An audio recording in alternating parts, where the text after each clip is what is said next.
podcast akan mempresentasikan hasil diskusi kami yang berjudul Otoritas Jasa Keuangan atau OJK dan Lembaga Penjamin Simpanan atau LP. Dengan anggota kelompok 11 yaitu yang pertama Hanifah Nada Caesar, yang kedua Hudia Rahmah, dan yang ketiga Indah Rahmadini.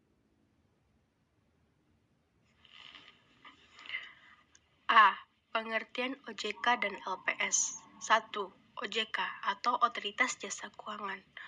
Otoritas Jasa Keuangan adalah sebuah lembaga pengawasan jasa keuangan seperti industri perbankan, pasar modal, reksadana, perusahaan pembiayaan, dana pensiun, dan asuransi yang sudah harus dibentuk pada tahun 2010. Keberadaan Otoritas Jasa Keuangan atau OJK ini sebagai suatu lembaga pengawasan sektor keuangan di Indonesia perlu untuk diperhatikan, karena harus dipersiapkan dengan baik segala hal yang mendukung keberadaan OJK tersebut. 2. Pengertian Lembaga Penjamin Simpanan atau LPS.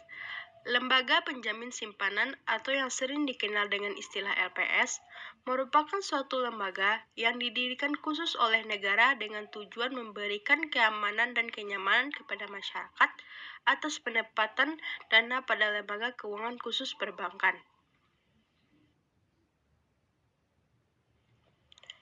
Badan ini dibentuk berdasarkan Undang-Undang Republik Indonesia Nomor 24 tentang Lembaga Penjamin Simpanan yang ditetapkan pada 22 September 2004. Undang-undang ini mulai berlaku efektif 12 bulan sejak diundangkan, sehingga pendirian dan operasional LPS dimulai pada 22 September 2005. Setiap bank yang melakukan kegiatan usaha di wilayah Republik Indonesia wajib menjadi peserta penjaminan LPS. B. Tugas dan wewenang OJK.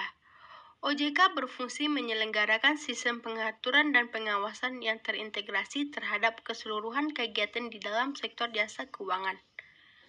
Dalam Undang-Undang Nomor 21 Tahun 2011 tentang OJK, dijelaskan bahwa OJK melaksanakan tugas pengaturan dan pengawasan terhadap 1.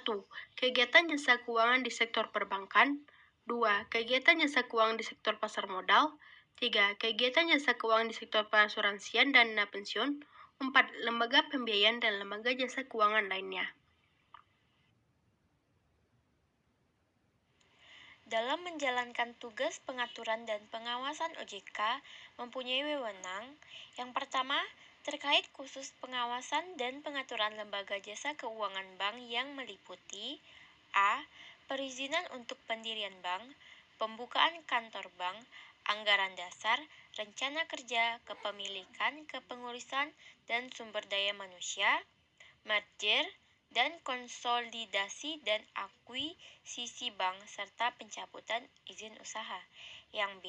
Kegiatan usaha bank antara lain sumber dana, penyediaan dana, produk, hibridasi, dan aktivitas di bidang jasa.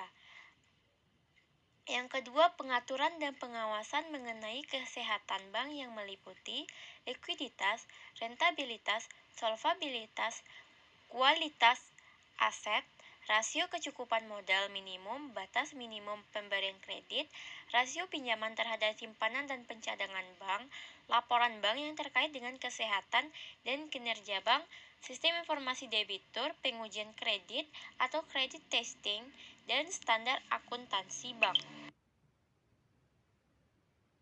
Yang ketiga, pengaturan dan pengawasan mengenai aspek kehati-hatian bank meliputi manajemen risiko, tata kelola bank, prinsip mengenal nasabah dan anti pencucian uang, dan pencegahan pembiayaan terorisme dan kejahatan bank, serta pemeriksaan bank.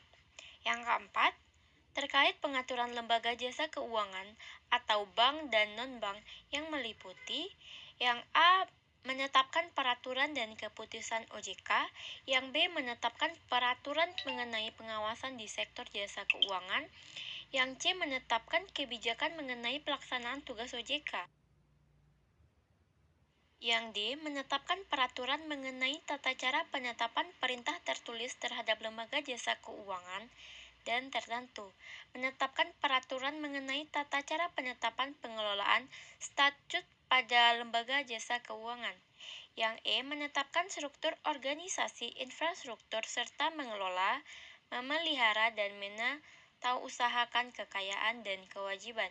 Yang F, menetapkan peraturan mengenai tata cara pengenaan sanksi sesuai dengan ketentuan peraturan undang-undang di sektor jasa keuangan. Yang kelima, terkait pengawasan lembaga jasa keuangan, bank dan non-bank yang meliputi A. Menetapkan kebijakan operasional pengawasan terhadap kegiatan jasa keuangan. B. Mengawasi pelaksanaan tugas pengawasan yang dilaksanakan oleh kepala eksekutif. C.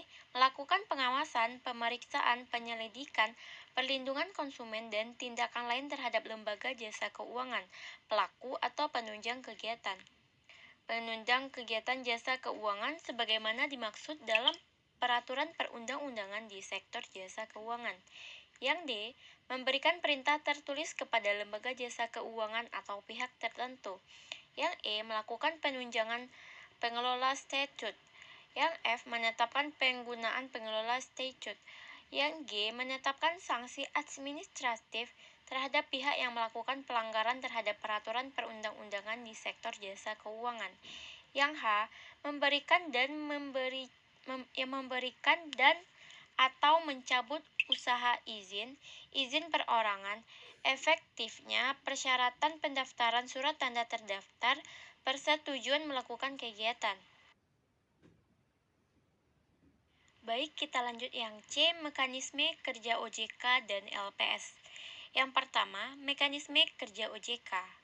Asas-asas OJK, yang pertama adalah asas independensi. Yang kedua, azas kepastian hukum. Yang ketiga, azas kepentingan hukum. Yang keempat, azas keterbukaan. Yang kelima, azas profesionalitas. Yang keenam, azas integritas. Yang ketujuh, azas akuntabilitas. B. Independensi OJK.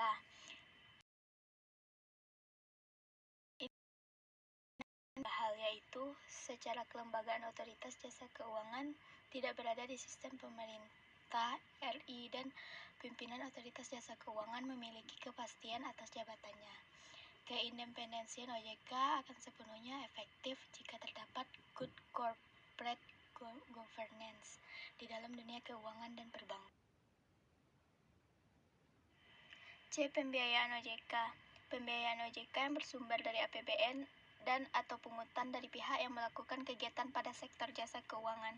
Penetapan besaran pungutan itu dilakukan dengan tetap memperhatikan kemampuan pihak yang melakukan kegiatan di sektor jasa keuangan. Pungutan ataupun iuran akan mengurangi independensi OJK sehingga akan lebih baik apabila pendanaan OJK berasal dari APBN. 2. Mekanisme kerja LPS. Nilai simpanan yang dijamin LPS mencakup saldo pencabutan izin usaha bank. Untuk simpanan yang memiliki komponen bagi hasil, saldo tersebut meliputi pokok yang ditambah bagi hasil yang telah menjadi hak nasabah sampai tanggal pencabutan izin usaha bank umum syariah, bank perkreditan rakyat syariah atau bank umum konvensional yang menjadi unit usaha syariah.